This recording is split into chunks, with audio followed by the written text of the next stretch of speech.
Muy buenas tardes a todos. Estamos en el Ecuador de ese curso que hemos venido llamando Ciencia para Comprender. Vamos a emprender hoy la sexta de 9 charlas que acabarán en febrero. Hoy vamos a por el tema que veis en pantalla, qué es pensar y qué es lo que piensa. Creemos que soy yo quien está pensando, sí, de acuerdo, pero ¿qué es yo?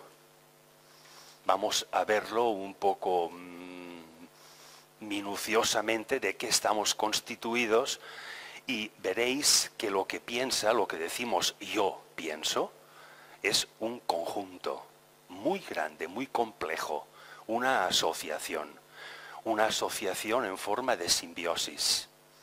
Es decir, que cada organismo que nos constituye, a través de esa simbiosis, se sirve de la existencia de otros organismos que también nos constituyen.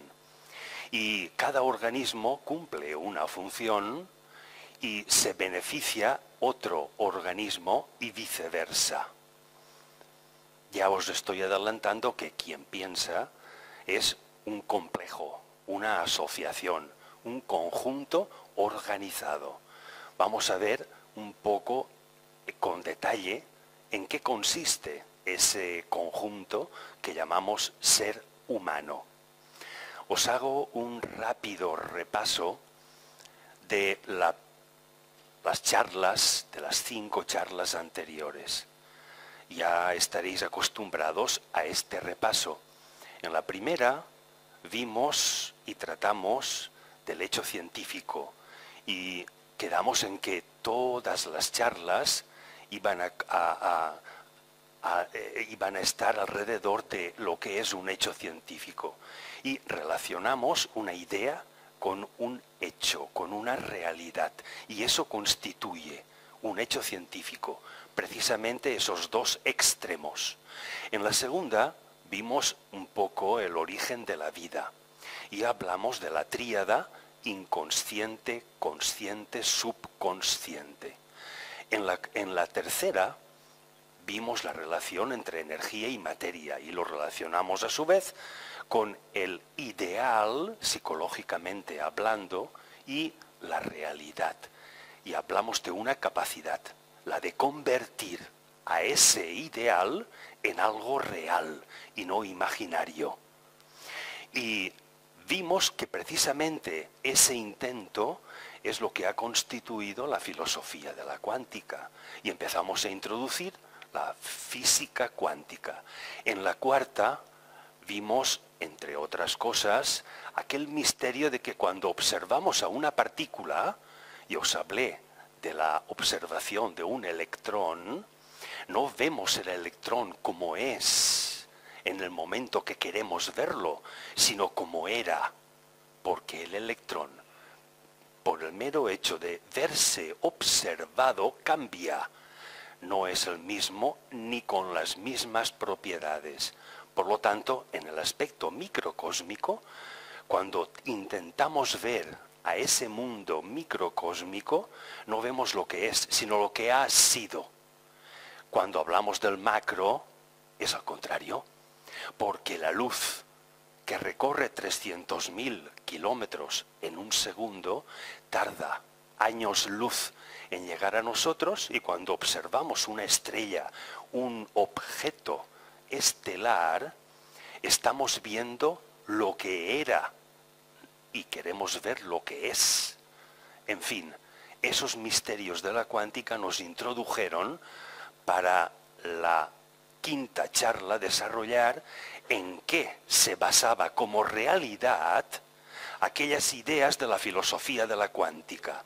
Y vimos en qué 4 aspectos reales, experimentales, se estaban basando todo lo que constituye el conjunto de teorías que llamamos física cuántica. Llegamos hasta ahora. Vamos a ver qué es pensar y qué es lo que piensa. Nos retrocedemos al siglo VI antes de nuestra era, es decir, hace 2600 años. Y vamos a centrarnos en un personaje, Tales de Mileto. Por aquella época, Mileto era una ciudad en la que coexistían y coexistieron grandes pensadores de la antigua Grecia. Tales de Mileto observó, y mucho antes que Tales, cualquier persona observaba que si tengo un bastón de esta altura y otro de altura el doble, la sombra del más alto será el doble que la del más pequeño, que es la mitad. Luego, esto dio que pensar para establecer una relación entre las alturas de los bastones y las longitudes de sus respectivas sombras. Y surgió una pregunta como respuesta a pensar. Si yo conozco la altura de un bastón, pero no la del otro bastón, pero sí que puedo medir la longitud de sus respectivas sombras, de 4 datos, alturas de los bastones y sus sombras, conozco 3. 1 lo desconozco. ¿Puedo establecer una relación matemática que me permita calcular lo que me falta saber? Y de ahí nació lo que en matemáticas llamamos la cuarta proporcional. Y respecto a las alturas de los bastones y de las sombras, esa cuarta proporcional vino dada por la división entre las longitudes de las sombras, da un resultado, un número exactamente igual al resultado de dividir las alturas.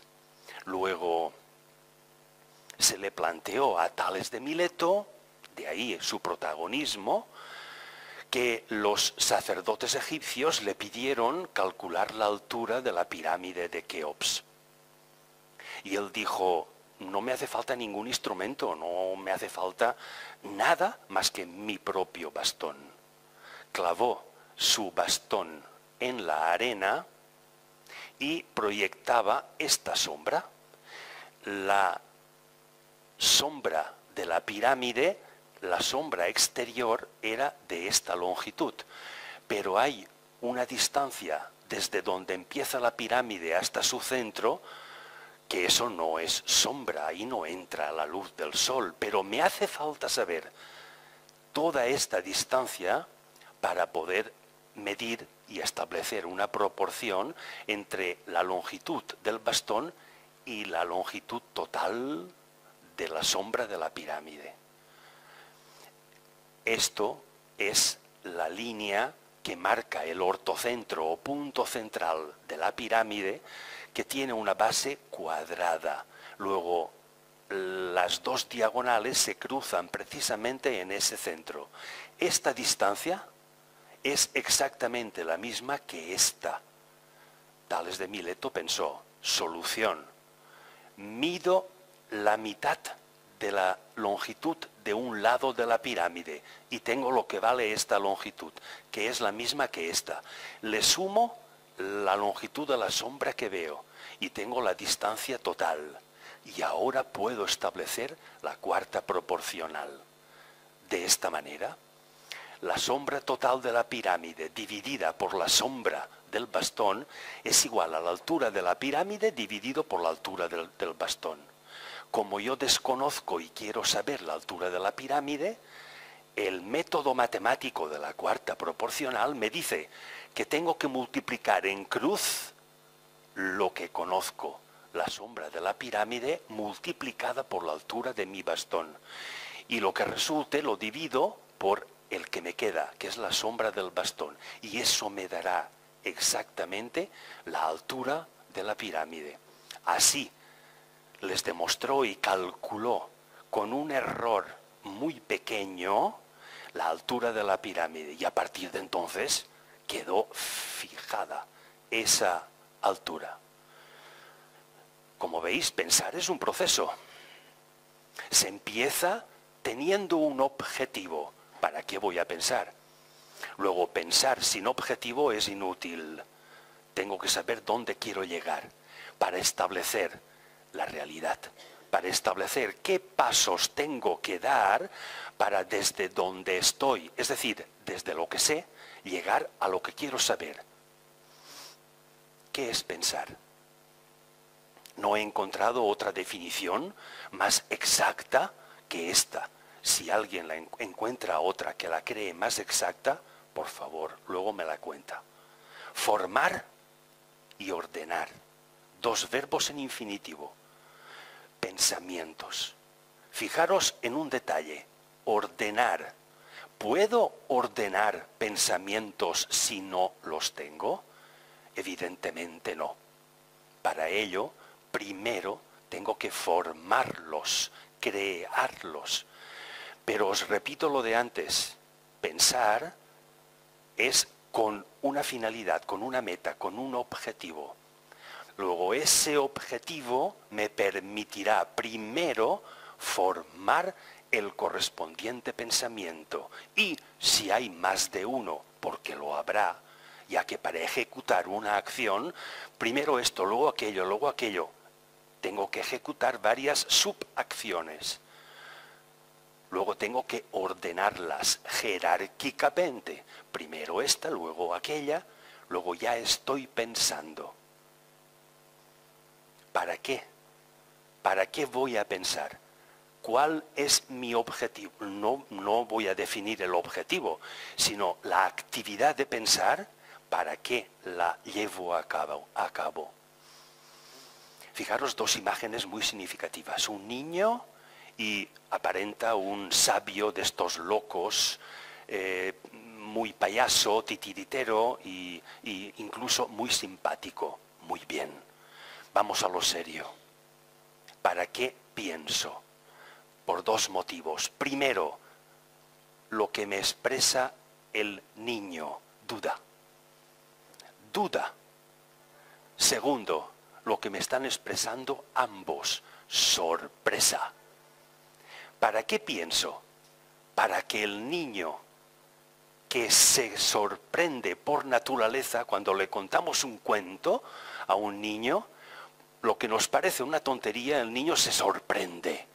Tiene una naturaleza de sorprenderse y de impresionarse mucho más que un adulto. Pues bien, la capacidad del niño para actuar como un sabio y la capacidad del sabio para nunca dejar de ser un niño. Por lo tanto, ¿para qué pienso? Para resolver una duda. Y cuando la tengo resuelta he formado y ordenado pensamientos. Y eso me sorprende. ¡Oh, albricias, eureka!, dice el sabio. Y el niño restablece aquella curiosidad y aquel ímpetu de qué duda tengo, y esto por qué, y por qué, y por qué, y cómo. La pregunta constante de los niños representan la duda, pero el sabio, si pierde la duda, es que ha perdido la capacidad de sorprenderse y viceversa. Por lo tanto, dudar y sorprender son, tanto del niño como del sabio, condiciones necesarias. Bien, ya sabemos el objetivo y qué es pensar. Avancemos un poco más. ¿Qué es lo que piensa en nosotros? ¿Qué es lo que piensa en ti? Eso que veis ahí no es ningún alienígena. Es la imagen de un retrovirus. Los retrovirus son, como la palabra dice, una especie de virus que se diferencian del resto en que están constituidos por ARN, por ácido ribonucleico. Los demás virus están constituidos por ADN, desoxirribonucleico. Bien, ¿qué hace un retrovirus para que forme parte de lo que en mí está pensando? Lo vais a ver enseguida.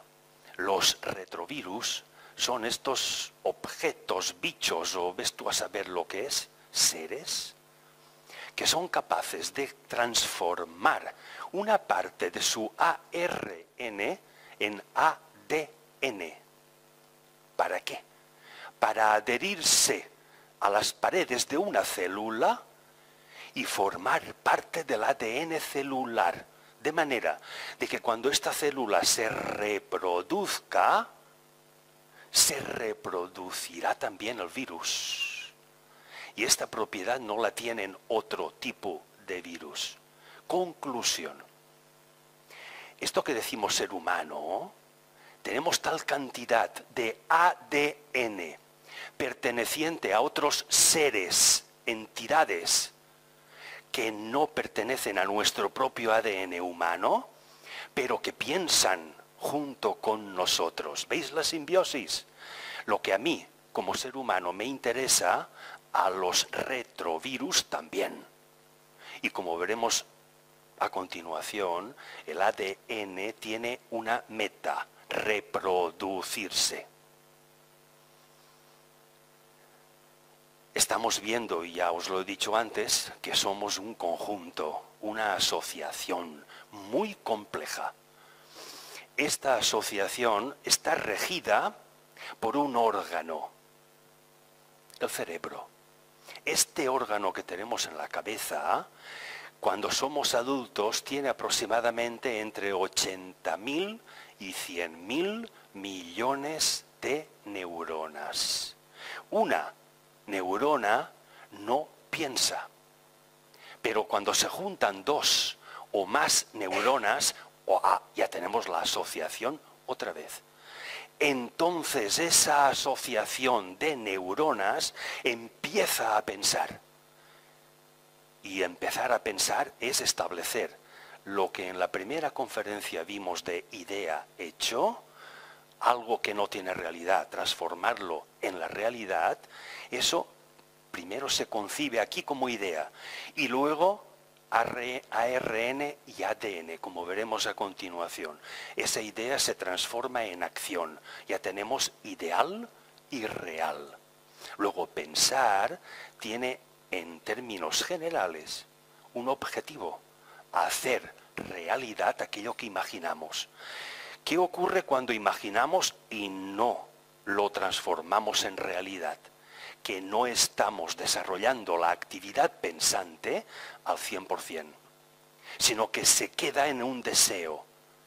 No me atrevo a dar un porcentaje, porque cada uno es muy libre de asignarlo, pero desde luego no es el 100% respecto de la actividad de pensar.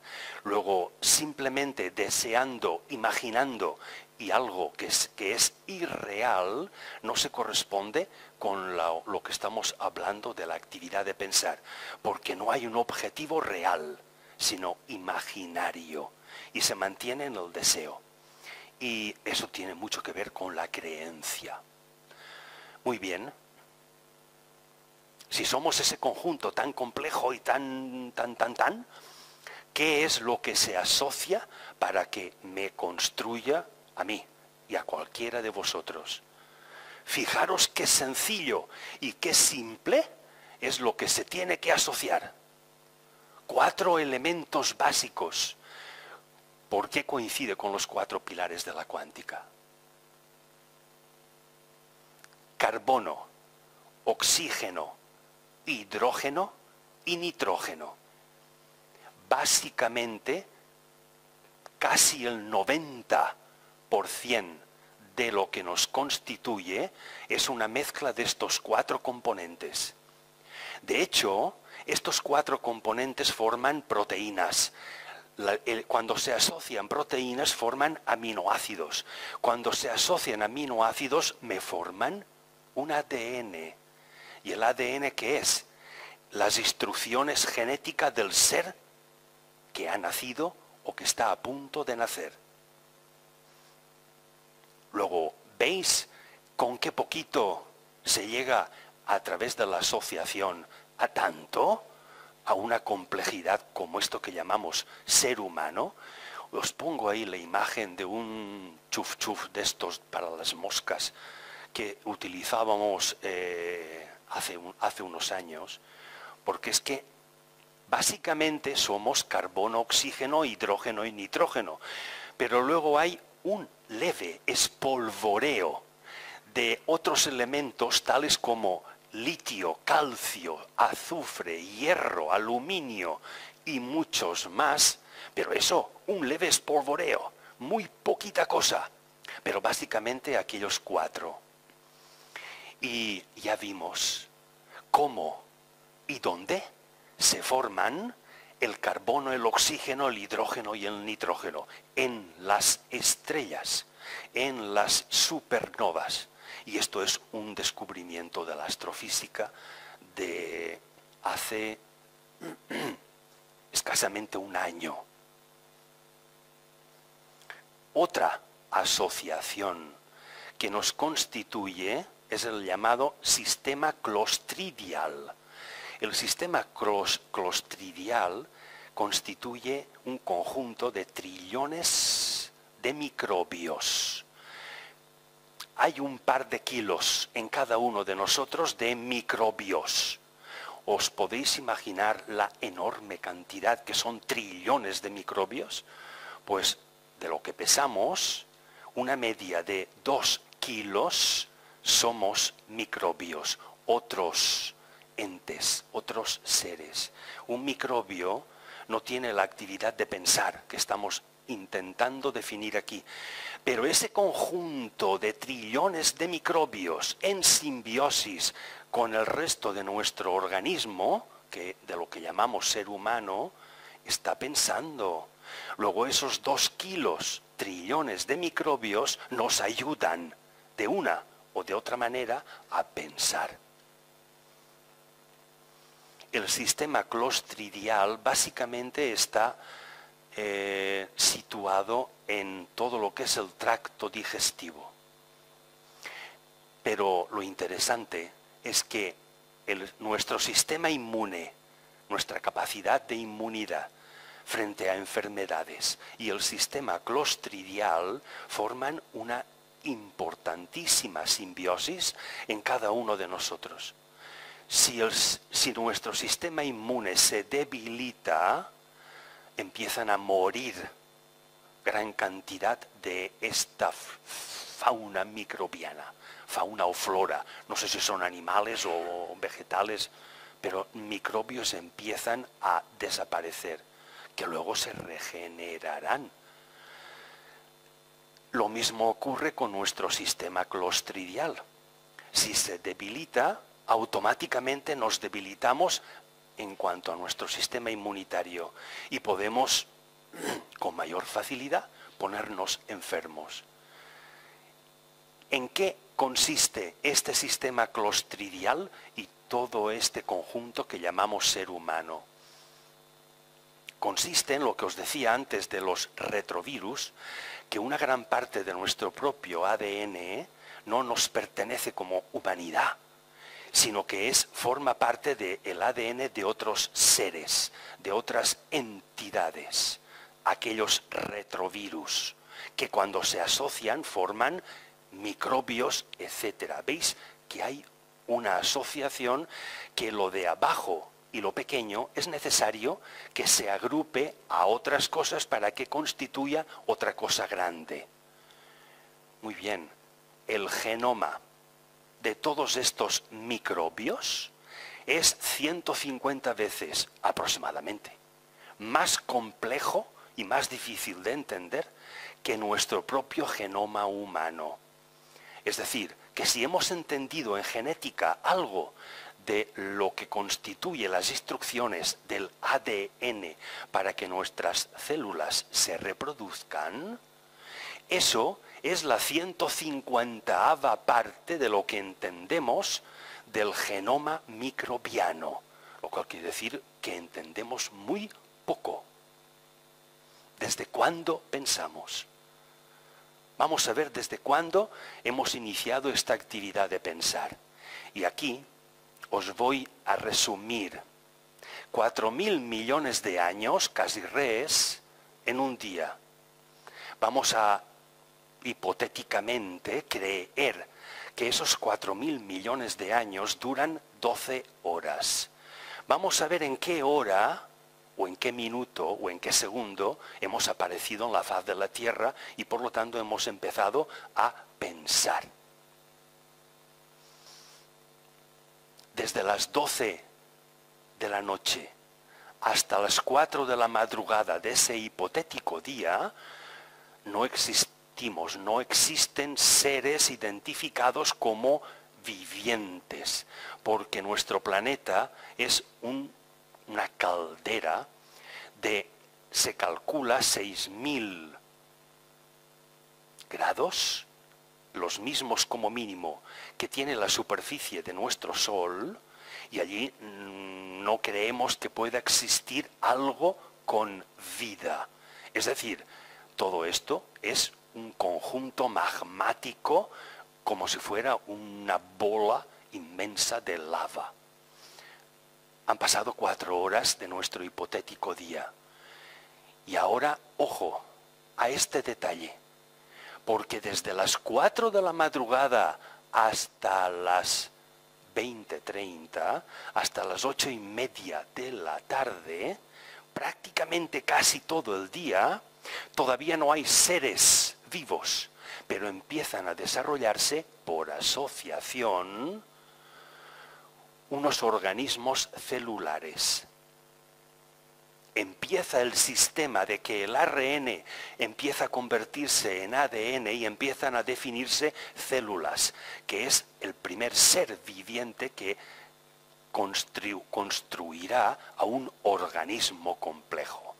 Luego hasta las 8:30 de la tarde no aparecen esos conjuntos de células, pero que no son seres vivientes como los conocemos, porque no tienen todavía órganos diferenciados. No vemos que tengan estómago ni corazón, etcétera, etcétera. A partir de las 8:30 de la tarde empiezan a desarrollarse las primeras plantas, pero bajo agua, porque todavía no hay oxígeno y las plantas necesitan el oxígeno.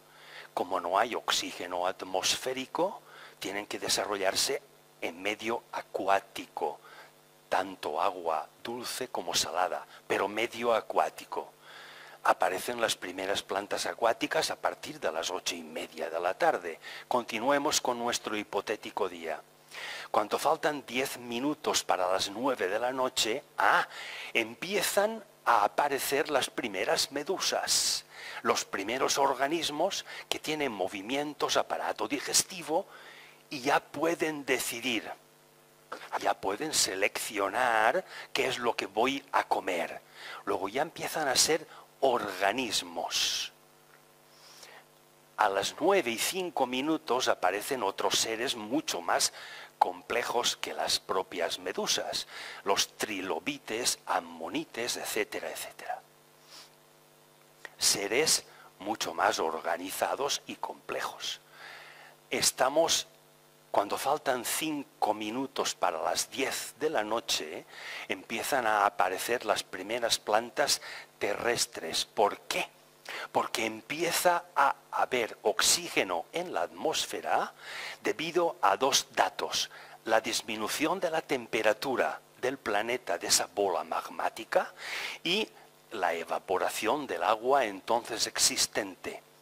Lo cual quiere decir que ese vapor de agua está nutriendo de oxígeno a la atmósfera de entonces, y empiezan las plantas a poder salir fuera del agua y empezar a aprovechar el oxígeno atmosférico. ¿Para qué? Para crecer más y ser más fuertes con la función clorofílica, absorbiendo la luz solar. Continuamos. A las 10:15 empieza lo que llamamos bosque carbonífero. Plantas, helechos muy grandes, de varias decenas de metros de altura. Unos árboles descomunales, un sistema vegetal muchísimo más prolijo y de una estructura mucho más grande, de mucha mayor envergadura, que las estructuras del mundo vegetal actual. ¿Por qué? Porque en aquel entonces se calcula como mínimo un 38% de oxígeno en la atmósfera. Eso es mucho. Hoy estamos a niveles como máximo de un 20% de oxígeno. Lo cual quiere decir que en aquel entonces había casi el doble de oxígeno que ahora. Luego las plantas por eso podían crecer tanto, debido a la radiación solar y a la gran cantidad de concentración de oxígeno. Esto necesitaba que el sistema vegetal fuera devorado por animales herbívoros que se comieran todo aquello. Y empezaron a desarrollarse libélulas de más de 2 metros de envergadura de ala a ala. ¿Os imagináis una libélula de 2 metros volando? Es como un Boeing 747. ¡Buah! Bueno, los animales eran, según los fósiles que se tienen, de un tamaño descomunal. Eso hace que estas condiciones y la cantidad de alimento que había en el mundo vegetal proliferasen una especie animal descomunal, los dinosaurios. Pero fijaros en un detalle. La vida de los dinosaurios dentro de este hipotético día que hemos reducido 4.000 millones de años, viven desde las 11 de la noche hasta las 11:35, poquito más de media hora, viven muy poco. Se especula y científicamente parece que hayan evidencias que lo demuestren de esta manera, que un enorme asteroide de 20 y tantos kilómetros de diámetro se estrelló en la península de Yucatán, en la parte este del actual México, y provocó tal convulsión en la Tierra y tal nube de polvo que evitó la radiación del Sol, bajaron tremendamente las temperaturas y creó una onda acústica de tal potencia que destruyó gran parte de aquel bosque carbonífero y desaparecieron los dinosaurios. Estamos hablando de hace 60 millones de años. Bien, continuemos. Cuando faltan 20 minutos para las 12 de la noche, para que finalice nuestro día, todavía no ha aparecido ningún hombre ni ninguna mujer. Todavía no hay ningún ser humano. Cuando faltan 20 minutos para que acabe nuestro día, empiezan a aparecer los primeros mamíferos. Animales mucho más pequeños que en el mundo del bosque carbonífero y de los dinosaurios. ¿Por qué? Porque aquel bosque carbonífero prácticamente se extinguió, lo cual quiere decir que ya no era tan grande y los animales no tenían tanta comida. Por selección natural empezaron a aparecer animales que comían mucho menos, así de claro. Los primeros mamíferos ya los tenemos aquí, pero todavía no ha aparecido el ser humano. Por fin, cuando falta 1 minuto y 15 segundos para que finalice nuestro día, empiezan a aparecer los primeros homínidos. Aquel neandertal, aquel Homo sapiens, se calcula que hace unos 380 millones de años. ¿Qué son 380 millones de años frente a 4.000 millones? Un instante.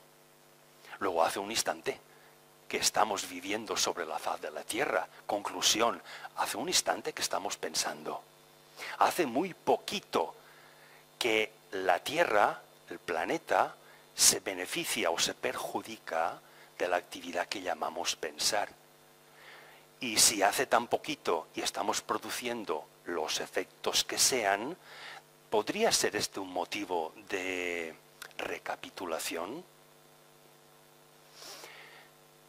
Para que aparezcan los primeros homínidos, daros cuenta qué es nuestra placa base. Todo aquel que tenga conocimientos mínimamente de informática sabe que la placa base es lo que le da la directriz y las órdenes a un ordenador. Cuando se estropea la placa base, la podemos cambiar o tiras el ordenador. Cualquier aparato electrónico tiene su placa base. Nuestra placa base está ahí. Pero fijaros cómo se desarrolló esto que está aquí y todo nuestro sistema nervioso. No os asustéis de lo que vais a ver. Esa lombriz es lo que ha dado origen a lo que somos. Y nuestra placa base es esta raya que hay ahí más oscura. Este es un animal llamado cordado basal. Si miráis en internet cordados basales con B alta, veréis qué es. Pero es un invertebrado que se distingue porque tiene una corda.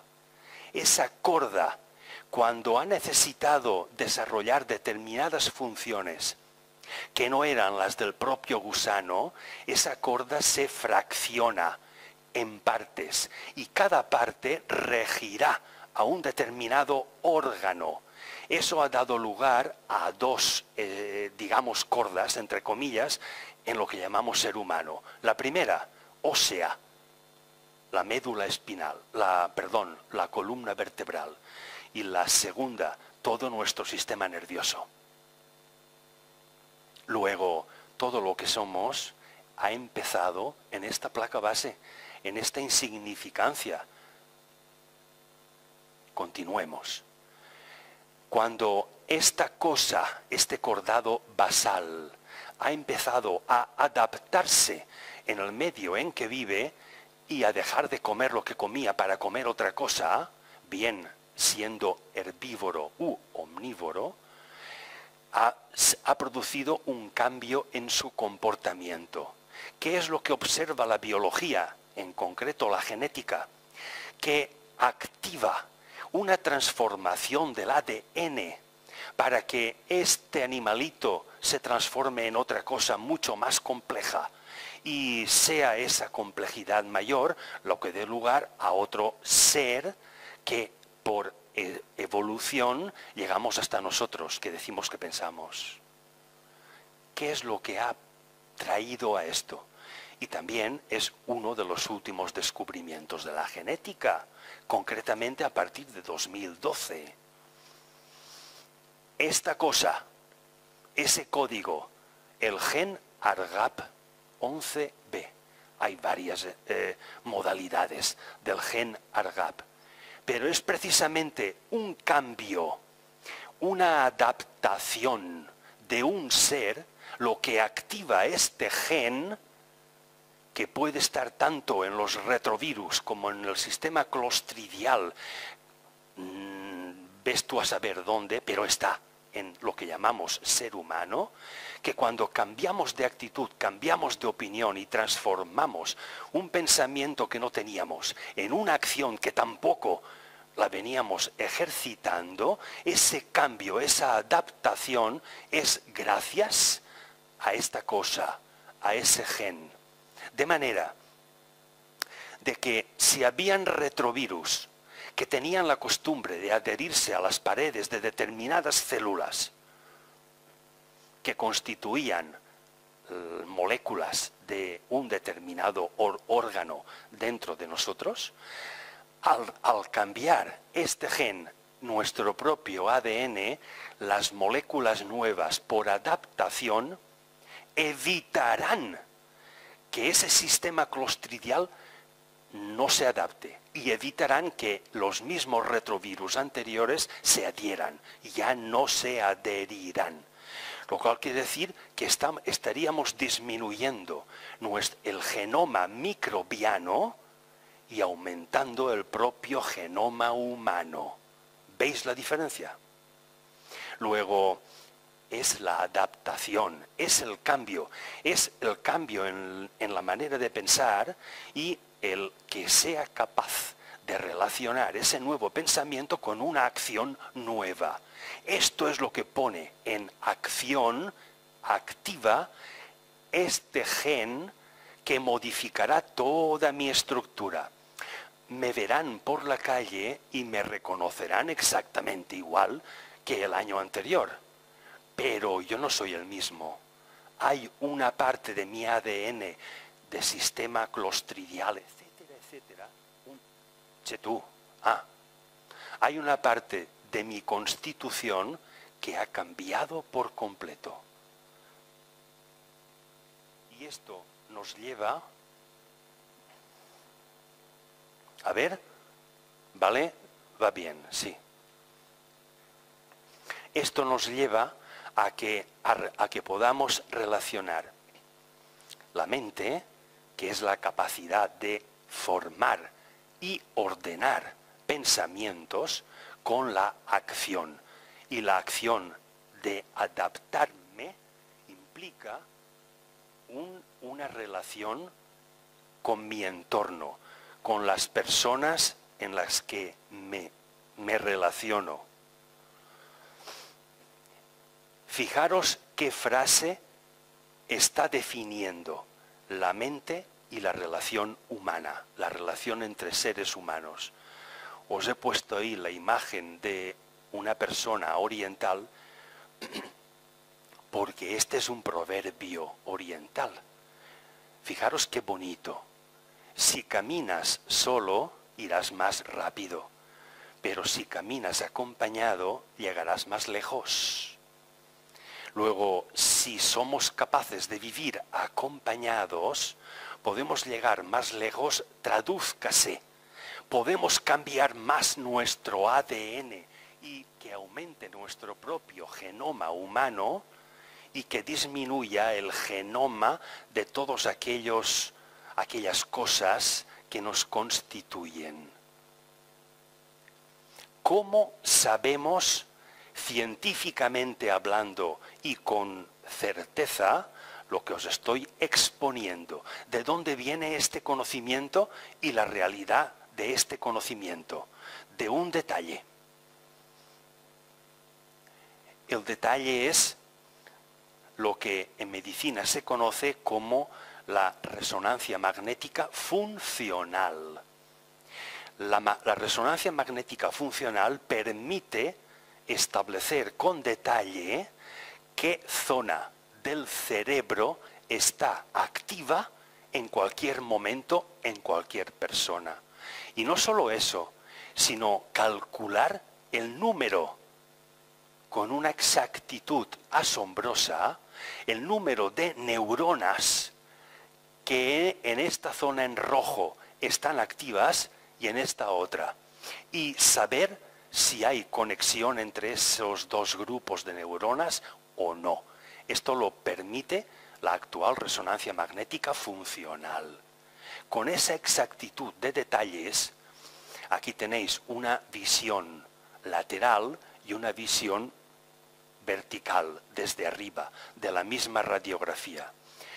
Con esa profusión de detalles, tanto la psicología como la neurofisiología, etcétera, estudian lo que se llaman estereotipos, porque hay zonas que están activas en los cerebros de prácticamente todas las personas que han sido sometidas a la resonancia magnética funcional cuando estaban pensando lo mismo. Luego eso crea un estereotipo, algo que se puede tipificar y algo que los médicos pueden considerar, que cuando esta persona está pensando eso, esta y esta zona cerebral son las que se le van a activar. Y con tantas neuronas, si no se activan estas zonas, sino otras, hay un desequilibrio. Y si se activan muchas más o muchas menos neuronas, también hay un desequilibrio. Vamos a tratar esos desequilibrios. La palabra estereotipo se acuña en 1794 y nace con motivo de crear unas planchas para reproducir textos en las antiguas imprentas y que se pudieran reproducir en cualquier imprenta, no en una sola. Y originalmente a eso se le llamó estereotipo. Hoy en día se aplica a la opinión de masas, a la opinión pública, a tal y como nos comunicamos habitualmente. El proceso que se sigue para que aparezca un pensamiento y se conecte con la realidad y cree esa estructura intricada de nuestro cerebro con muchos repliegues, el proceso es el siguiente. Y fijaros con el detalle que vamos a descender. Los dos puntos en rojo son dos neuronas que están formando parte de una fibra nerviosa en el cerebro, pero rectilínea. Supongamos que esas dos neuronas entran en contacto por vez primera. Cuando por vez segunda vuelven a entrar en contacto y se repite el contacto una tercera, una cuarta, y con mucha frecuencia están entrando en contacto, es porque el cerebro está usando de esas dos neuronas, pero conectadas con mucha frecuencia, lo cual quiere decir que empieza un fenómeno físico que constituye en que la placa cortical interna del cerebro empieza a crear una migración celular hacia esta fibra nerviosa del cerebro, de manera de que empieza a empujarla hacia arriba, con una finalidad, que la distancia que hay entre aquellas dos neuronas disminuya, hasta que llega un momento en que el impulso eléctrico de una llega inmediatamente a la otra sin tener que recorrer ninguna distancia. Y la migración celular que empuja la fibra nerviosa hacia arriba y el acercamiento de esas dos neuronas, 2 o 2.000 millones, pero provoca un repliegue en el cerebro. Este es el motivo y la causa de por qué pensamos, convertimos en acción lo que pensamos, porque nos estamos adaptando. Ahí genéticamente entra el gen ARGAP11B y se produce esa estructura cerebral que nos diferencia, por ejemplo, del cerebro de una rata. El cerebro de una rata, lo tenéis aquí, la fotografía, es liso, no tiene repliegues. No tiene esa actividad neuronal que provoca la migración celular. El ARGAP, no hay cambios en la rata.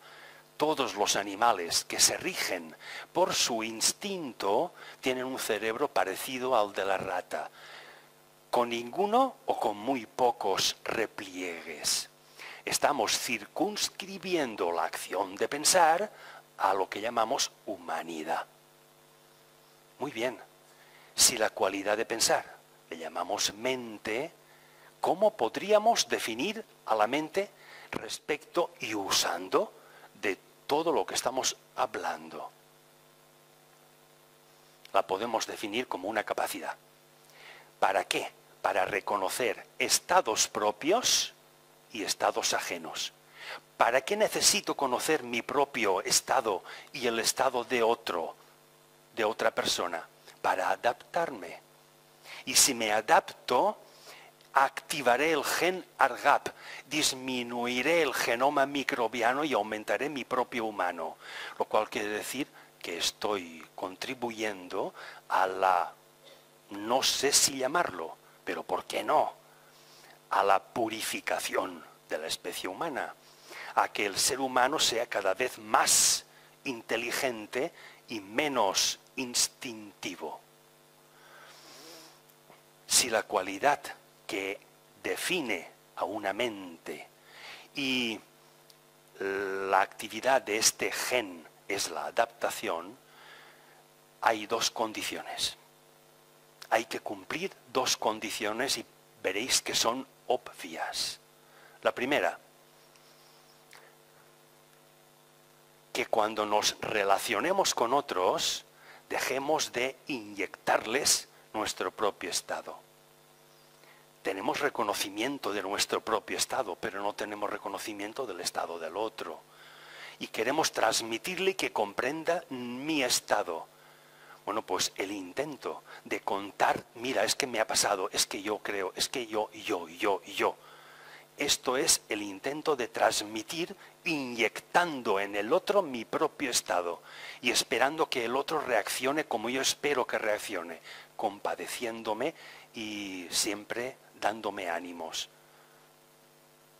Bien, no quiero extenderme más sobre esto porque seguro que lo entendéis. Y el segundo, la imagen es la clásica de la que se habla cuando se habla de la empatía. La frase que se repite cuando se habla de la empatía es: ponte en el zapato del otro y sabrás dónde y cuánto le duele. Por eso la imagen. Pero bien, la condición es que el estado de otra persona que me está comunicando su propio estado, que no influya en mí, que no asuma yo el estado de la otra persona, porque cualquier palabra que le diga, si es que he asumido el estado de otra persona, va a estar condicionada por el estado de la persona, por lo tanto, desequilibrada. No le voy a hacer un favor a esa persona, todo lo contrario, voy a aumentar su estado, creyendo que así soy una persona comprensiva. ¿Qué os parece si resumimos en 2 pensamientos todo lo que os acabo de exponer? El primero, de Oscar Wilde: sé tú mismo, los demás puestos están ya ocupados. ¿Lo entendéis, verdad? ¿Cómo pretende ser otra persona a la que se le confiere autoridad y cuyo paraguas o bajo su sombra quieres albergarte para tener un poquito de la autoridad que tú le confieres a aquella persona, repitiendo, imitándole, reproduciendo estados que son ajenos, no son el tuyo propio? Bien, sé tú mismo. Los demás puestos ya están ocupados. Y si eres tú mismo, vas a activar ese gen ARGAP11B y vas a propiciar todo lo que ya hemos estado repitiendo. Y el segundo pensamiento, respecto de que tenemos una sola mente, pero esa mente se traduce en 2 capacidades, a saber, la capacidad de crear un pensamiento, formarlo a lo que llamamos idea, y la capacidad de ordenar ese pensamiento. ¿Para qué? Para llevarlo a la acción.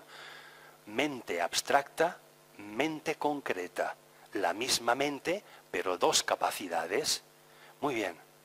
Fijaros cómo nos lo define nuestro amigo Albert Einstein. Fijaros qué caricatura más bonita de Albert Einstein. Me encanta esta caricatura porque es que lo está definiendo rasgo a rasgo, unos meses antes de morir, cuando estaba buscando la ecuación universal de la física cuántica.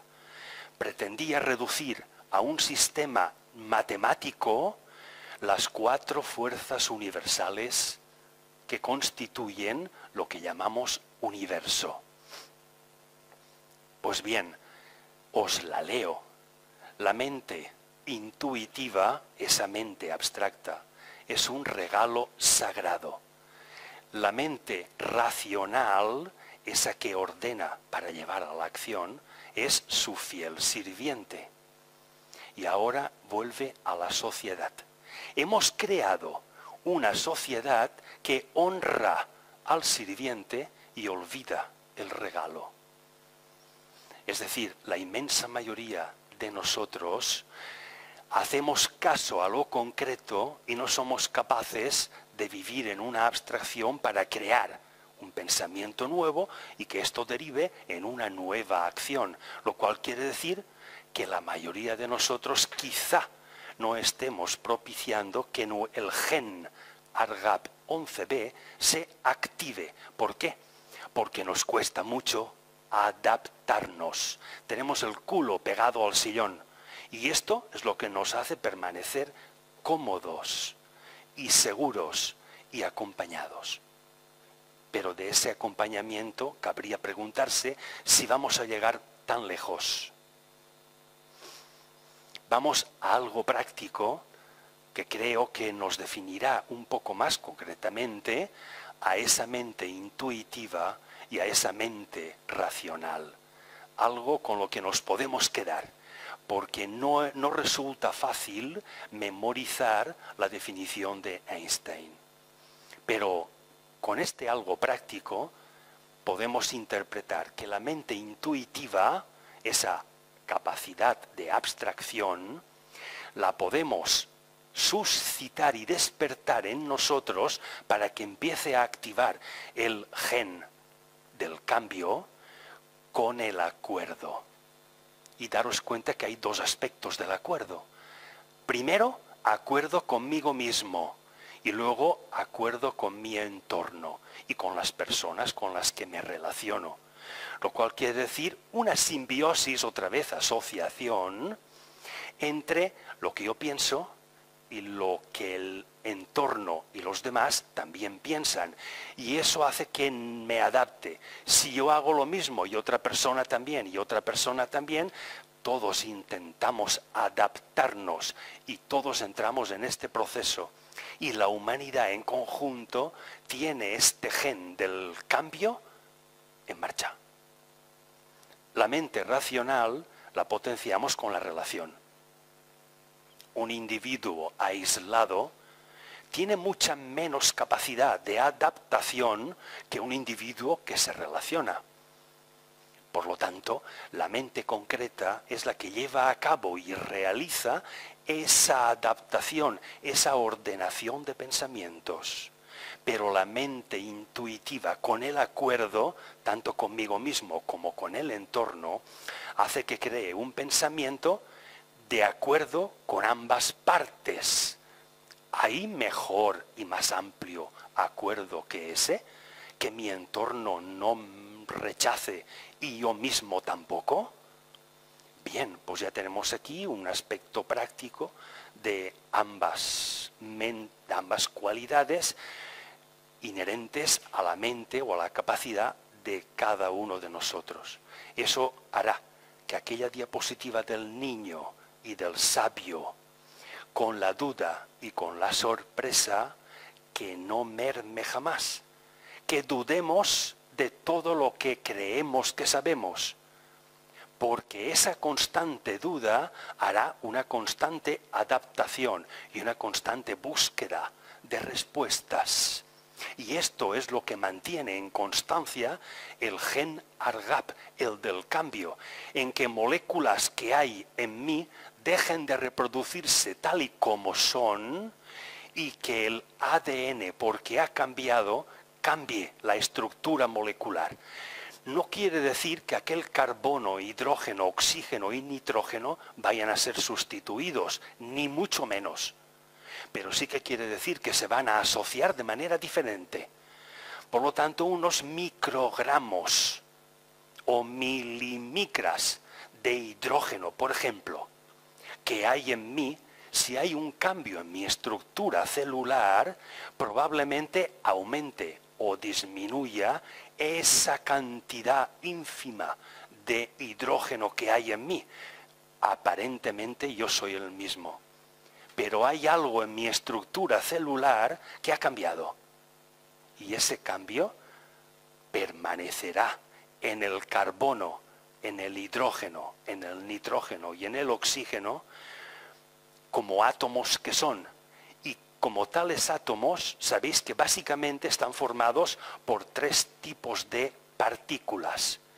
Protones, neutrones para formar el núcleo de un átomo y electrones para formar los orbitales. Y a ese conjunto, a esa asociación le llamamos átomos. Pues bien, en las montañas del Gran Sasso, en el norte de Italia, hay un laboratorio bajo tierra que contiene una esfera de 14 metros de diámetro con más de 6.000 aparatos para detectar neutrinos que nos llegan del Sol. Este aparato para detectar los neutrinos solares, que ya vimos que en cientos de miles de millones llegan por segundo a la superficie de la Tierra y nos están atravesando sin que sintamos nada, estas partículas han permitido calcular, y este es el detalle, la edad que se le atribuye hoy al electrón, la vida media, el tiempo que dura siendo un electrón. La friolera de 66.000 cuatrillones de años. 66.000 millones de millones de millones de millones de años. Amigos, cualquier electrón de cualquier átomo, de cualquier cuerpo entre nosotros, puede haber pertenecido desde hace 66.000 cuatrillones de años a cualquier otro ser, corpúsculo, estrella, ves tú a saber. Lo cual quiere decir que cuando hablamos de reencarnación, quizá hemos de cambiar el concepto de que reencarnamos, como creían los pitagóricos, en animales, o hay tendencias que todavía creen que después vamos a encarnar en animales, porque afirman que el ser animal es un estadio superior al ser humano. Lo afirman. Y por eso creen que después de ser humanos, cuando acabemos la evolución humana, nos encarnaremos en el mundo animal. Bueno, pues es una creencia que pueden tener razón o no, pero no constituye un hecho científico. Y no tiene nadie derecho a afirmar que eso es una absurdez. Es una creencia como otra, pero por el mero hecho de no estar demostrada, no se puede afirmar como tal. Como creencia existe y subsiste, pero todavía no se ha resuelto. Todavía hay una duda de si realmente es así, y no lo sabemos. Hablemos de aquello que podemos saber, o como os he dicho al principio, de lo que creemos que sabemos. Luego, al hablar de la reencarnación, hay otro concepto en base a que todos esos microcosmos que nos constituyen, entre ellos el electrón, tiene miles de millones de años de vida. Lo cual quiere decir que sí que es una absurdez pensar que todo lo que a mí me constituye va a cesar de ser cuando yo me muera. No, sino independientemente de que mi cuerpo sea incinerado o no, los átomos, las partículas subatómicas, persistirán. Cuando se quema un cuerpo orgánico, lo único que se quema es la asociación, pero no las partículas asociadas. Por lo tanto, ese humillo que vemos que sale de cuando quemamos algo orgánico, no es que se esté destruyendo aquello. Se está destruyendo, sí, la asociación, pero no las partículas o corpúsculos que la constituyen.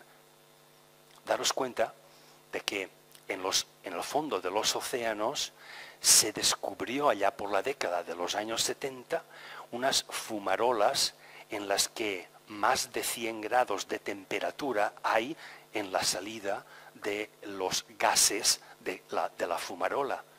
Bien, la fumarola está llena de bacterias que están viviendo a 100 grados de temperatura. No se creía que eso fuera posible. Si hay bacterias viviendo a 100 grados de temperatura, ¿por qué no suponer, no afirmar, que hay bacterias que pueden soportar temperaturas mayores? Ya que hace un tiempo, cuando no descubrimos y analizamos qué hay en esa fumarola, no creíamos que nada vivo pudiera vivir a 100 grados. Y ahora vemos que sí. Luego no podemos afirmar que a más de 100 grados nada vive. ¿Veis cómo el cambio de creencia, ese cambio de mentalidad, es lo que hace que el gen ARGAP entre en acción? Cualquier cambio. Cuando dejáis de creer en algo, es que el gen ARGAP ha entrado en vosotros, mejor dicho, lo habéis activado, y abandonáis algún o algunos pensamientos para adoptar a otros.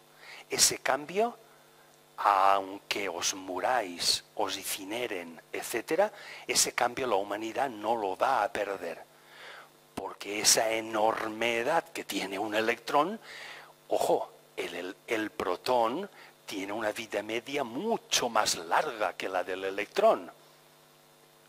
Lo cual quiere decir que tantos miles de millones de años que vive lo que nos constituye, esta asociación, cuando está formada y asociada con lo que llamamos ser humano, desarrolla la actividad de pensar.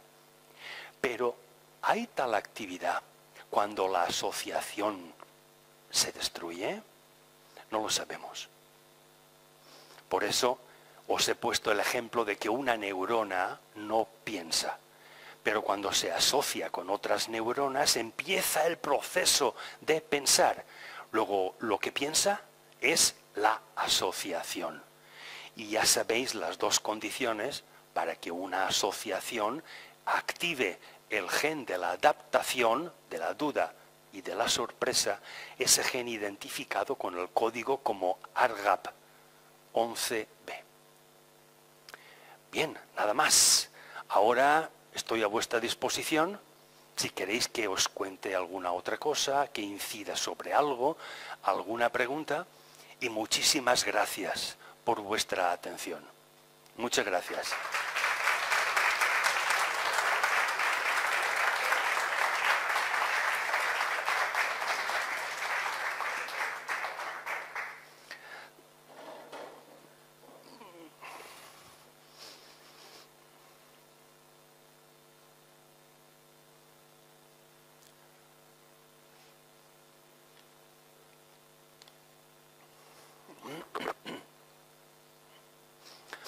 S'heu quedat sense paraula?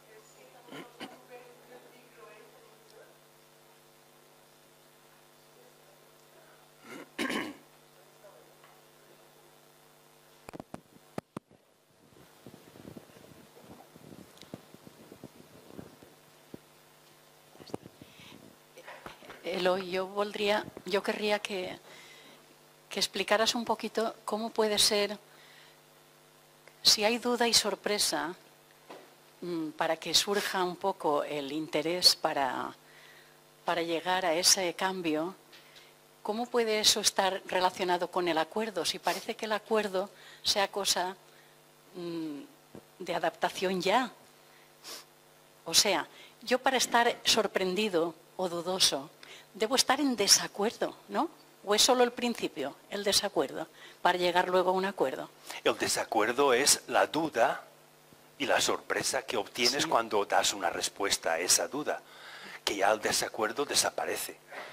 Y luego creas una acción, y esa acción puede estar de acuerdo contigo mismo y en desacuerdo con tu entorno o viceversa. Es decir, ahí hay muchas combinaciones y no podemos generalizar. Pero vaya, todo se inicia desde el conocimiento. El conocimiento es lo que nos permite adaptarnos. Cuanto menos conocemos, menos necesidad tenemos de adaptación. Al aumentar el conocimiento, eres capaz de asociar muchos más pensamientos que antes, lo cual quiere decir que el esfuerzo de adaptación va a ser mayor, porque vas a necesitar ordenar más pensamientos porque tu acción es más compleja. Y así es como la evolución se repite. Pero todo indica de lo que tú conoces. Todo empieza, parece ser que empiece ahí. Y es el primer indicio de lo que llamamos mente como reconocimiento de un estado propio. He adquirido un conocimiento nuevo. ¿Esto me lleva a una idea nueva? Sí. ¿Esta idea es imaginaria o real? Si es real, tengo que ordenar esa idea para llevarla a cabo. Luego ya tienes conocimiento, adaptación, realización, etc. el círculo se cierra. Pero siempre en el centro de ese círculo, la energía impulsora es la duda y la sorpresa. Gracias. A ti. Esta frase que hemos escuchado tantas veces de que la energía ni se crea ni se destruye, solamente se transforma, podría ser lo que tú has estado diciendo antes, de que con los mismos materiales, asociándolos de manera distinta, vamos poquito a poco ennobleciendo lo que nos constituye.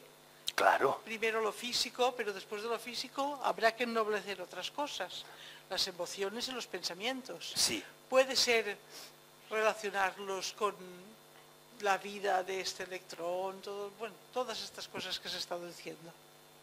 Sí, sí. Las tres capacidades. La capacidad que llamamos mente, mental, la de las emociones o la capacidad de percepción sensitiva.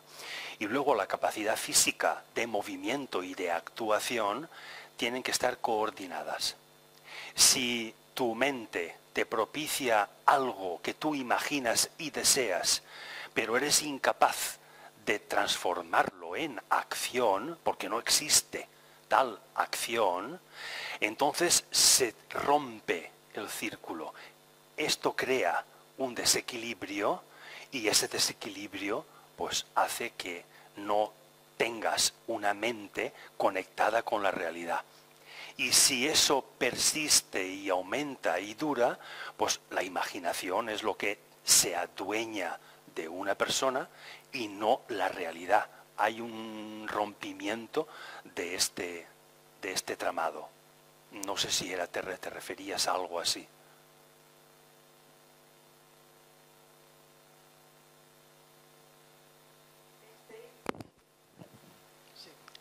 Sí, porque usted habló de más o menos a grandes rasgos, pero ¿cómo se formó la atmósfera? Porque primero tuvo que haber una atmósfera para que empezara a hacer todos estos ciclos de millones de años.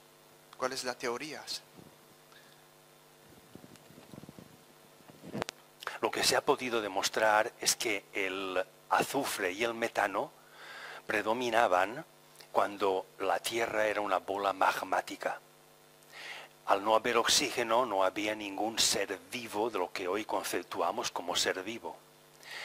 La temperatura fue disminuyendo y esto propició que empezaran a formarse átomos de oxígeno que con los impactos de los meteoros que nos venían de las partes más alejadas de nuestro sistema solar, concretamente de Saturno, Urano, Neptuno y Plutón, que es una zona en la que el sistema solar predomina hielo, están formados por básicamente hielo, y sus propios campos gravitatorios impulsan este hielo hacia el centro del sistema solar, es decir, hacia el Sol.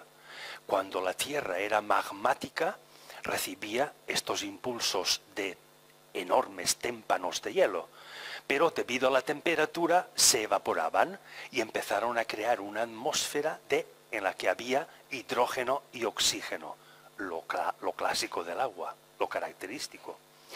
Cuando este oxígeno y nitrógeno empezaron a proliferar, crearon una atmósfera más densa y el metano y el azufre predominantes empezaron a depositarse sobre la superficie de la Tierra, en forma de gas, en forma de mineral, pero ya predominaba hidrógeno y oxígeno. Y a partir de ahí todo el desarrollo del bosque carbonífero, etc.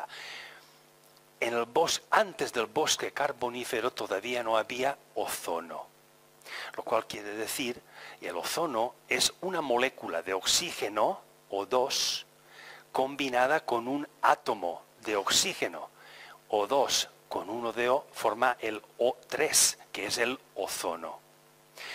Cuando empezó a formarse esta capa de ozono por la existencia de oxígeno O2, combinado con el atómico O, la radiación de rayos UVA dejó de penetrar en la atmósfera terrestre, lo cual permitió que las plantas salieran del agua y pudieran absorber la radiación solar, pero que no fueran quemadas por la radiación UVA.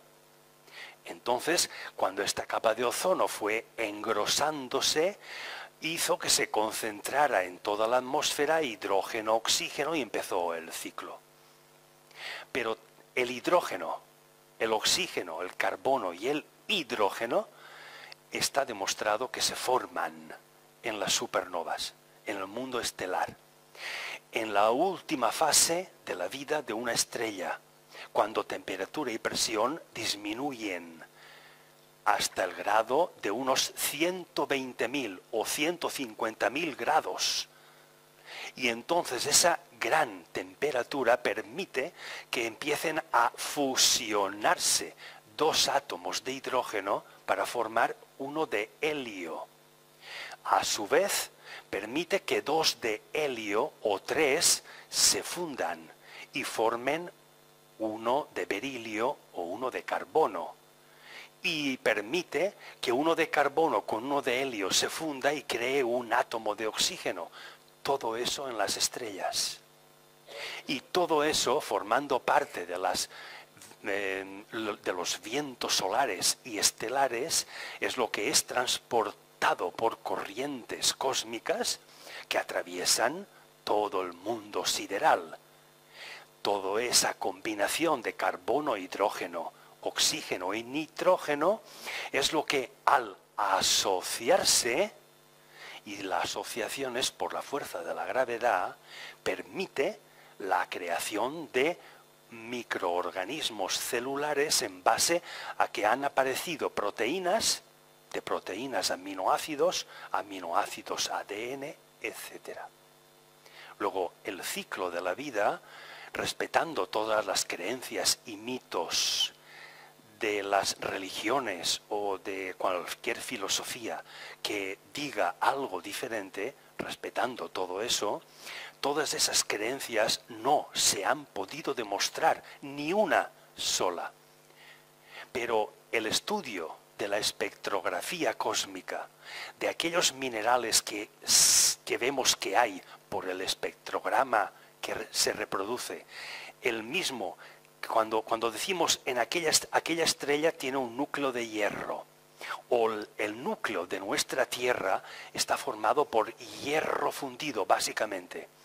¿Cómo lo sabemos si no hemos descendido hasta allí? Por el espectro que emite el hierro. Y como sabemos que en la superficie de la Tierra el hierro emite tal espectro, es idéntico al que detectamos en el núcleo terrestre. Luego a ese núcleo tiene hierro. Y es idéntico al que detectamos en otra estrella supernova que está a punto de explotar.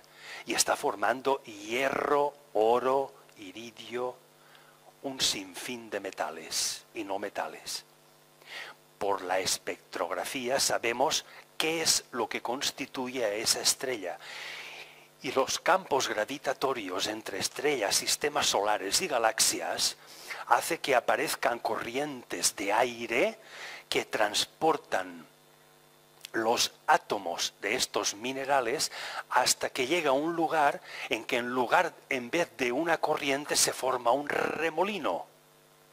Y ese remolino es lo que empieza a asociar o a agrupar determinados elementos.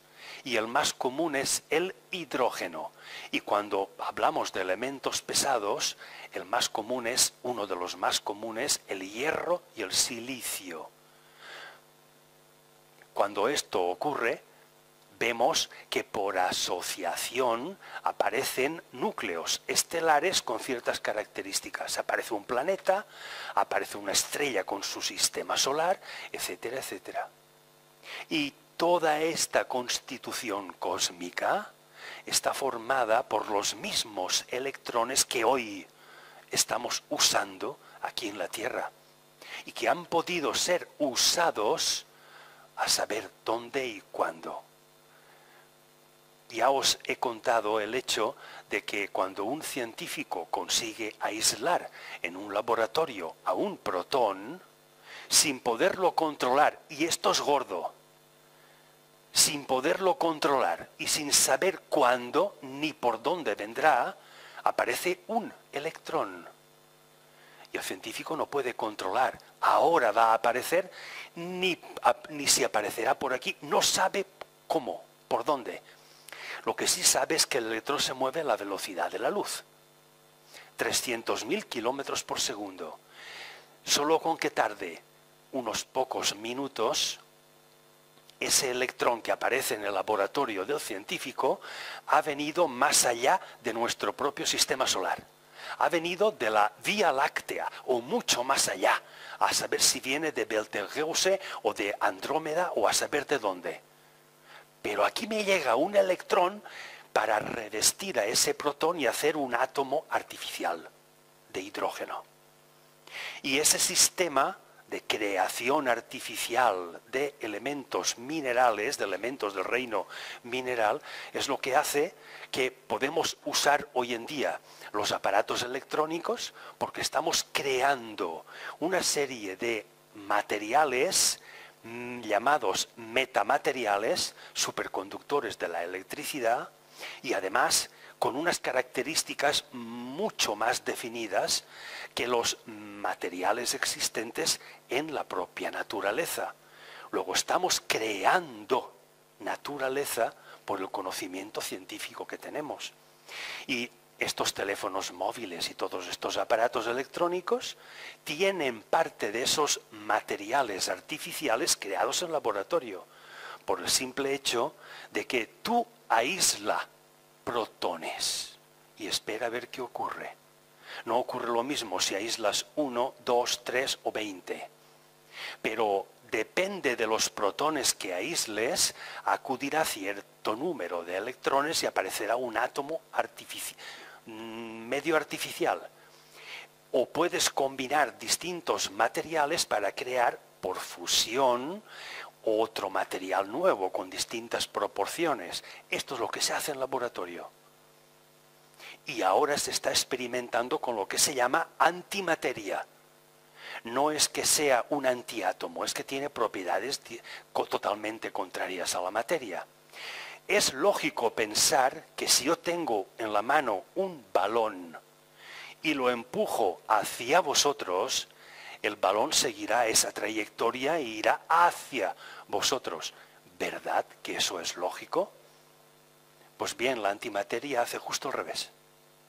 Yo tengo un balón de antimateria creada artificialmente en laboratorio y la estamos creando en la mano y hago este movimiento para lanzarlo hacia vosotros y se va en sentido contrario con la misma fuerza que iría en el sentido en el que yo la impulso.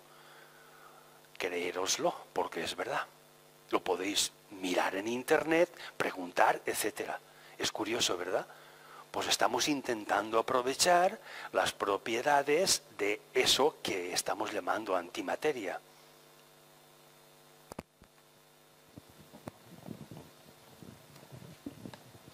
Vamos a ver, Eloy, a mí me han surgido dos preguntas, te voy a hacer una.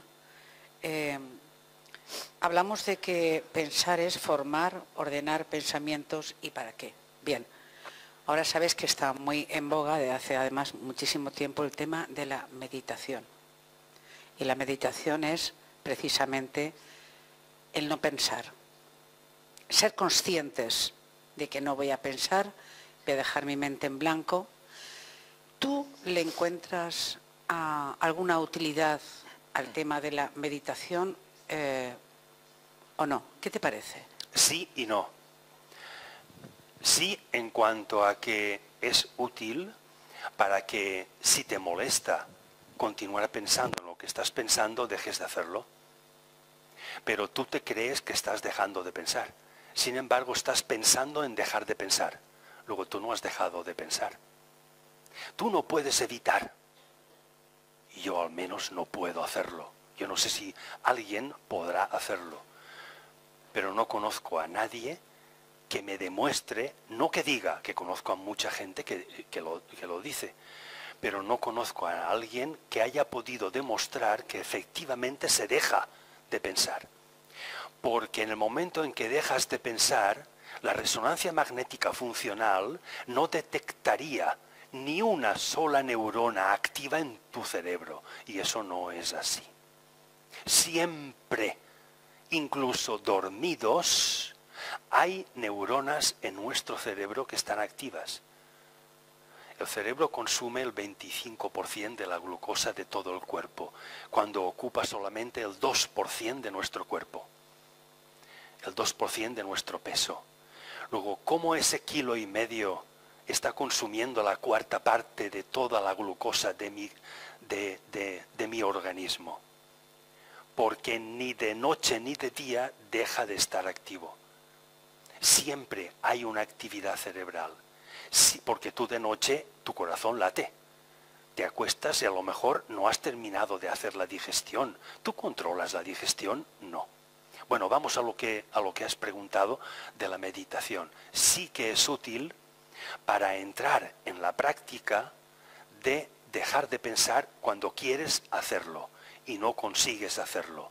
Eso te lleva a practicar la autoimposición de ya no quiero pensar. Pero estás pensando en dejar de pensar, luego no estás dejando de pensar. No es útil, no lo creo útil en cuanto se afirma que eso dejar de pensar y dejar la mente en blanco, que puede que sea una irrealidad o puede que sea una realidad, allá cada cual en lo que quiera creer, pero esa creencia de que dejar la mente en blanco va a permitir que afluyan a mí ciertas energías que no afluirían si tengo la mente ocupada. No vivo de esa creencia, no puedo vivir de ella. Respetaré a quien lo crea así, pero yo no puedo vivir de ella, porque las evidencias, y me remito otra vez a hechos científicos y a mi propia experiencia, es que no puedo evitar dejar de pensar, por lo tanto la actividad de dejar la mente en blanco, yo no puedo hacerla. Aquel que la pueda hacer, bendito sea. Eso por un lado. Y por otro es que siempre debo de tener un objetivo cuando pienso, cuando activo. Lo cual quiere decir que yo estoy coordinando, reconociendo mi propio estado. Ese es el 50% de una meditación.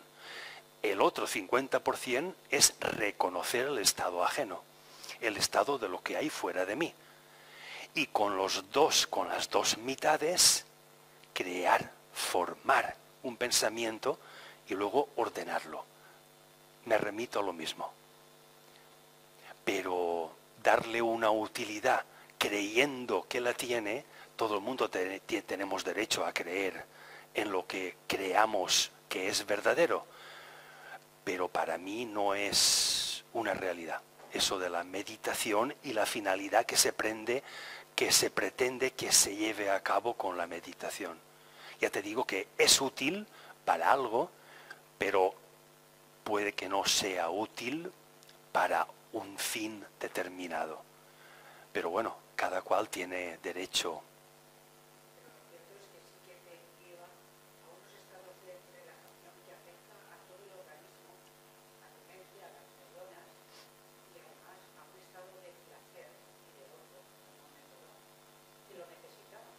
Muy bien. ¿Cuál es la finalidad de una persona que medita para ese estado placentero o de felicidad? ¿Cuál es la meta?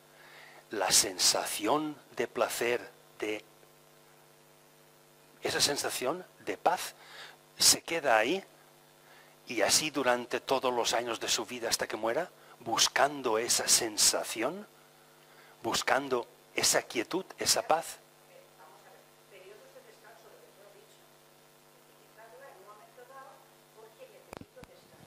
Esa es la utilidad. Esa es la utilidad.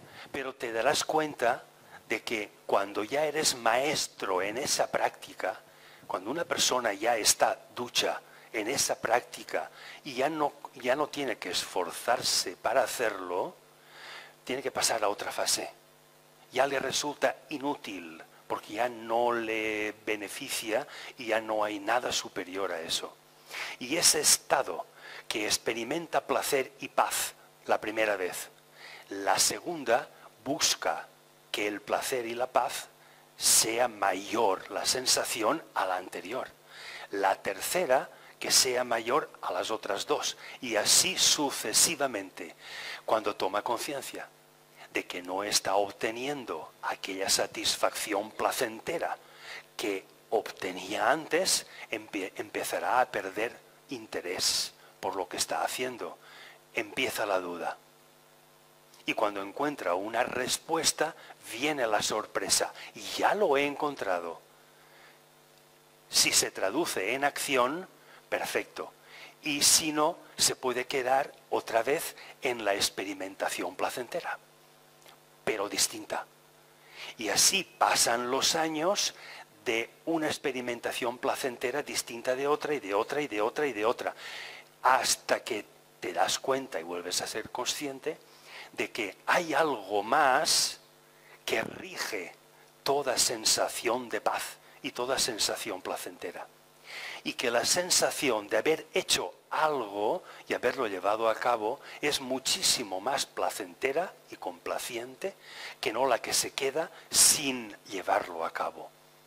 Y es entonces cuando empiezas a conectar idea con hecho, ideación con realidad. Y te das cuenta que esa relación empiezas a gestarla aquí, con tus ideas y llevándolas a la acción. Y te das cuenta que el método de meditación más completo es el que fijas un objetivo y eres capaz de llevarlo a cabo. Pero ese objetivo que sea lo que te mueve a la acción.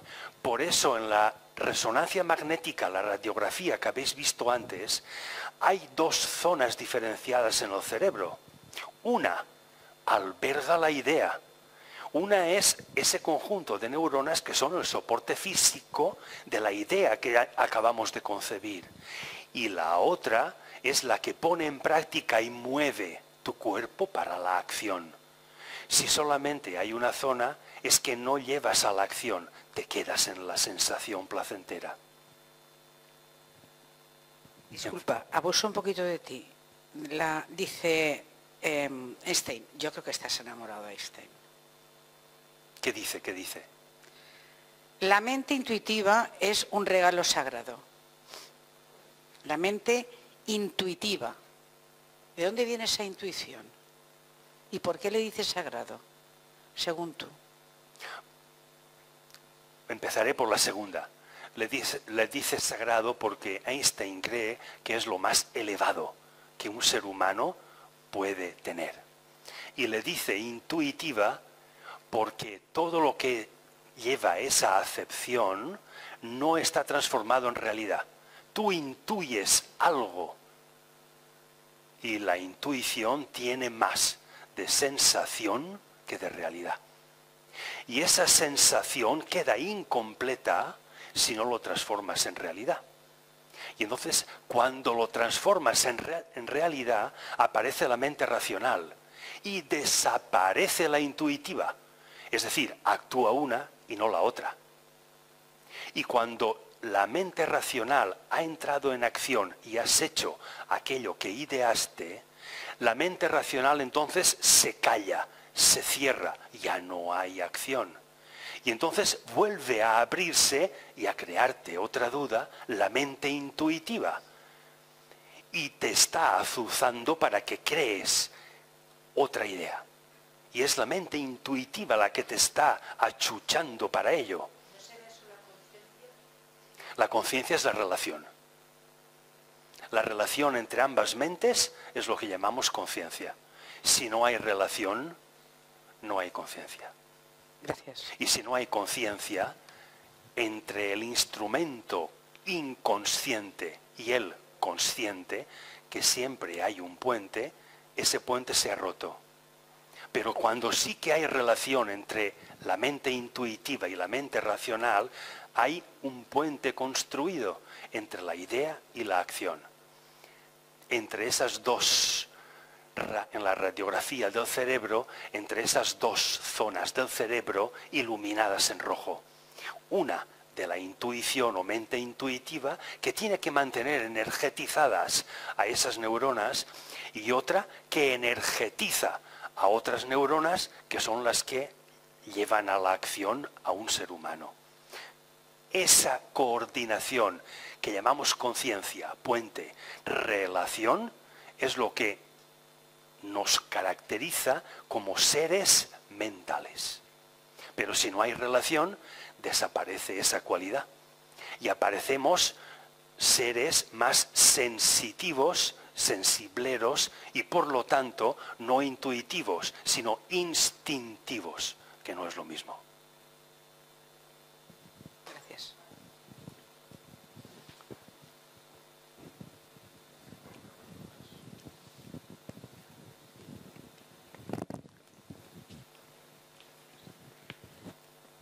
Hola, yo no sé si voy a decir una tontería o me voy a meter en un jardín, pero tú has dicho que cuando morimos lo que pasa es que se rompe la asociación de todo aquello que nos conforma.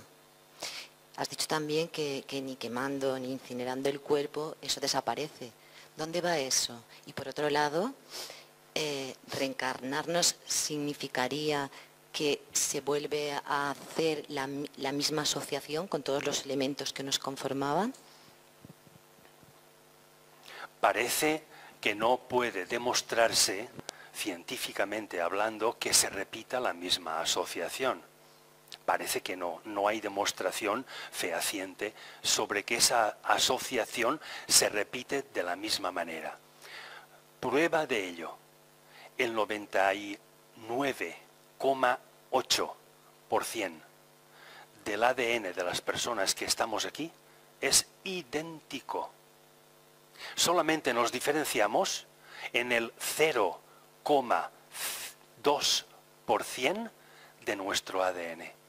Y este 0,2% de nuestro ADN, es decir, de cada 1000 genes, 2 nos diferencian, aparecen hombres, mujeres. Aparecen rubios, morenos, rubias, morenas, altos, bajos, delgados, gordos, etc. Solamente ese 0,2% o 0,02%. Lo cual quiere decir que la asociación como tal sí que se repite, pero no imitando y repitiendo lo mismo que antes. ¿Dónde va cuando nos morimos? Se incorpora a todo lo existente. Al primer lugar donde se incorpora, si es que somos enterrados y nos descomponen los gusanos, se incorpora a la superficie terrestre. De la superficie terrestre, bueno, pues los gusanos, todos aquellos seres que han contribuido a destruir esta asociación, forman parte de la Tierra y tienen su ciclo vital, también mueren. A última hora se están reincorporando al reino mineral. La asociación del reino mineral produce tanto el vegetal como el animal y el humano. Luego, el regreso, la desasociación de lo humano, primero es absorbido por el vegetal, criando malvas. Luego y así sucesivamente hasta regresar al mineral. Y no se queda ahí, sino que también tiene una vida limitada y mueren. Los minerales durarán el tiempo que duren, pero también se descompone la asociación atómica que llamamos cualquier elemento del reino mineral o de la tabla periódica. Luego, ¿dónde cesa la asociación? No lo sabemos. Lo que sabemos como límite científico hasta hoy es el mundo de los quarks. El mundo de los quarks es el que, asociándose concretamente 3, forman a un protón o a un electrón. Y cuando se asocian protón y electrón en un mismo núcleo, forman un neutrón. Y la energía que los mantiene unidos le llamamos neutrino. Pues bien, esta es la mayor de las disociaciones que hoy en día conocemos. Luego, en último término, podríamos decir que cuando morimos, nuestro regreso a la naturaleza es en forma de quarks. Si otro día, en otro momento, en el futuro, descubrimos que un quark está formado por otro tipo de partículas y así sucesivamente, sabremos mucho más de la asociación que sabemos hoy. Pero daros cuenta de que no importa el método de destruir la asociación, tanto por incineración como por putrefacción, ningún método destruye las partículas subatómicas. Ninguno. Porque si para nuestro Sol, en 15 millones de grados que tiene en su núcleo y en 6.000 grados que tiene en su periferia, no es capaz de juntar dos átomos de hidrógeno. No es capaz de juntar un protón y un electrón para formar un átomo de hidrógeno. No tiene bastante temperatura ni presión. Luego nuestro Sol no es creador de nada. Es en otras estrellas con mucha mayor masa que nuestro Sol y con mucha mayor temperatura, se calcula de 120 a 150 millones de grados como mínimo, empiezan a fusionarse quarks para formar un protón o un electrón. Y hace falta esa enorme temperatura con una enorme gravitación para que esa enorme presión compresiva y temperatura puedan obligar a que un protón y un electrón se recluyan en un espacio tan pequeñito como el átomo de hidrógeno, que es el átomo más pequeño de los elementos que conocemos, el más diminuto de todos. Pero hace falta unas condiciones enormes de temperatura y presión para que eso ocurra. ¿Cómo podemos suponer que lo que constituye el hidrógeno de nuestros cuerpos se vaya a destruir en 300 o 400 grados? Ni mucho menos. O se incorpora al suelo o a la atmósfera. Y a la atmósfera, por la lluvia y por los vientos, acabará depositándose de nuevo en el suelo. Y empieza el ciclo. Bueno, mejor dicho, continúa el ciclo de la disociación y luego de la asociación.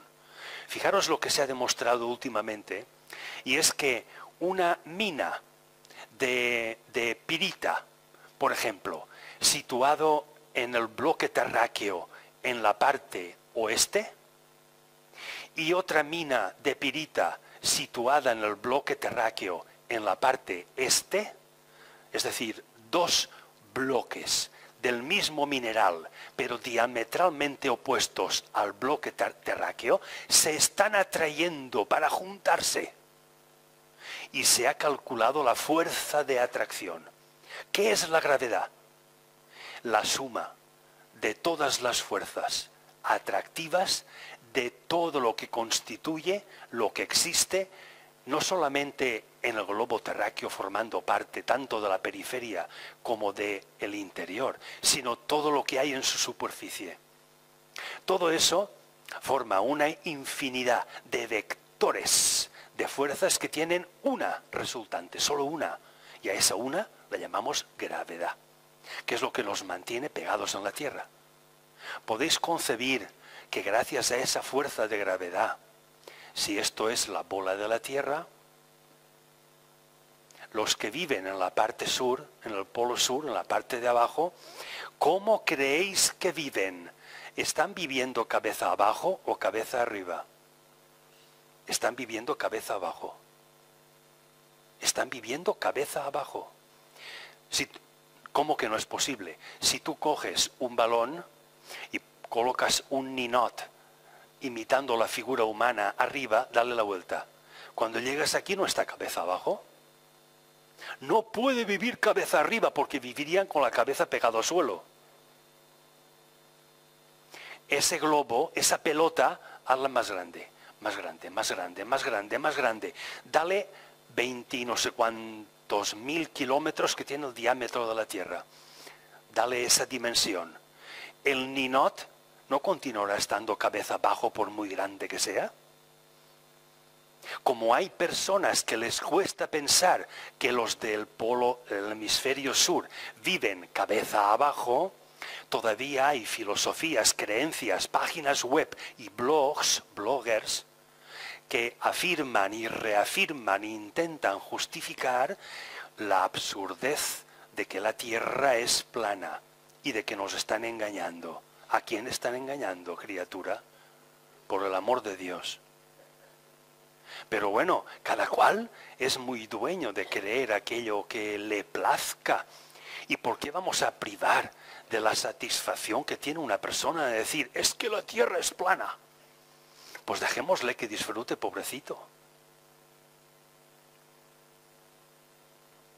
Bueno, ja n'hi ha prou avui?